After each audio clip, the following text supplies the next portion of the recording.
La Société des traversiers du Québec confirme que l'ensemble des essais en mer réalisés au cours des derniers jours ont été concluants. Le navire avait été retiré du service le 3 octobre dernier en raison d'une fuite d'huile sur un des propulseurs du navire. La STQ considère donc qu'il n'y a aucun enjeu lié à la sécurité des passagers et à l'environnement, au grand bonheur des passagers. Et ça fait changement avec l'autre, parce que là, ça faisait une secousse qu'on ne l'avait pas, là. Puis là, c'est le temps qu'on ait un bateau qui va être capable de traverser, parce que ça m'est arrivé plusieurs fois que je n'ai pas pu traverser à cause des vents. Puis là, avec lui, bien, probablement qu'on va être plus rassuré. J'espère qu'on va être assuré pour un bout. Le maire de Baie-Comeau demeure toutefois sceptique quant à la fiabilité du navire. Les citoyens de Baie-Comeau sont aussi sceptiques. Ça fait plusieurs fois qu'on nous annonce le retour définitif du FA Gauthier. Maintenant, on espère que c'est la bonne foi, honnêtement.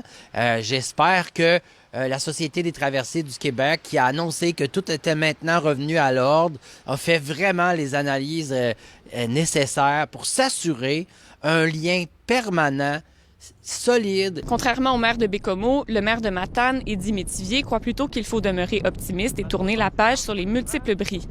Joint au téléphone plus tôt aujourd'hui, il estime que la population est chanceuse que la Rive-Sud ait une liaison avec la Rive-Nord et considère qu'il faut tout faire pour conserver le service depuis Matane. Selon un rapport annuel réalisé par la STQ paru le 1er octobre dernier, le service de traversier entre Matane et Baie-Comeau-Godbout affiche le deuxième plus faible taux de réalisation de traversées parmi toutes les traversées de la STQ, avec 78,3 %.